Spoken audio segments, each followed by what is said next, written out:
সহিহ মুসলিমের 4742 নম্বর হাদিস।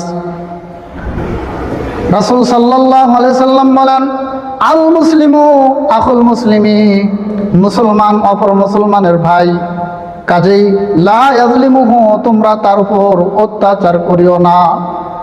ওয়ালা ইয়াখযুলুহু, তাকে তোমরা লজ্জিত করো না, তার সাথে তোমরা লজ্জিত করো না।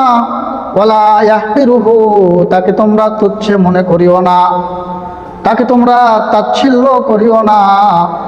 আল আত্তাকওয়া হাহুনা, কেননা আল্লাহর ভয় এখানে। ওয়ায়ুশিরু ইলা সাদরিহি সালাসা মাররাতিন, আল্লাহর ভয় এখানে আল্লাহর নবী সাল্লাল্লাহু আলাইহি সাল্লাম এই কথা 3 বার বলে তার বক্ষের দিকে ইশারা করে বলেন, আল্লাহর ভয় এখানে। বুখারী মুসলিমের হাদিস, মিশকাতুল মাসাবির 2642 নম্বর হাদিস।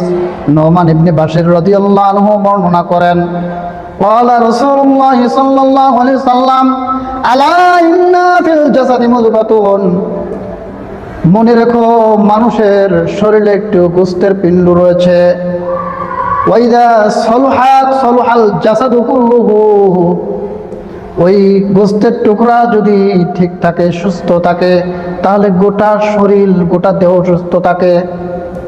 ওয়াইদা ফাসাদাত ফাসাদাল জাসাদু কুল্লুহু, আর যদি ওই গোশতের টুকরা যদি অসুস্থ হয়ে যায়, বিকৃতি ঘটে, তাহলে গোটা দেহই বিকৃতি ঘটে যায়, অসুস্থ হয়ে যায়।